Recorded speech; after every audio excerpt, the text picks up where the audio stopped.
કોળી સમાજ, આહિર સમાજ, આ બધા જે સોશિયલ મીડિયામાં અત્યારે ગોફણિયા ઘા થાય છે, એકબીજાને મૂછે તા દઈને ગાળાગાળી કરે છે, એ બધા નેતાઓ અમુક લોકો. કારણ કે અત્યારે અમારા સૌરાષ્ટ્રમાં એવું થઈ ગયું વ્યાસ સાહેબ કે ધારો કે ટિકિટ ધારાસભાની હોય તો કોઈ મળવાની તો કોઈ એકને છે, પણ દાવેદાર દરેક સમાજમાંથી 3-3, 4-4 જણા હોય. હવે એકને મળે એટલે 3 નારાજ થાય.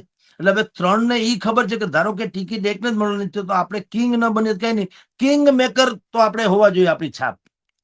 એટલે બધા સમાજના નામે ઓહાપોહ મચાવે છે અને પછી જેવા તેમાં સમાધાન. એટલે 18 વર્ણે એક મગજમાં રાખવું જોઈએ કે જે વ્યક્તિગત કિસ્સાઓ આવા હોય, જેમ નવનીતભાઈ અને અત્યારે જયરાજભાઈ, આ બેનું છે, એ વ્યક્તિગત ઝઘડો છે, એમાં સમાજ આવતો નથી. નવનીતભાઈ કોળી હતા એટલે જો મારવામાં આવ્યા હોત, અને ભાઈ જયરાજભાઈ આહેર છે એટલે એને માર્યા, એવું હોત તો સમાજ આવે. હવે આ તો એનો બેનો વ્યક્તિગત મામલો, તમે સમાજ સમાજ સમાજ કરવાનો કોઈ જરૂર નથી. એટલે 18 વર્ણે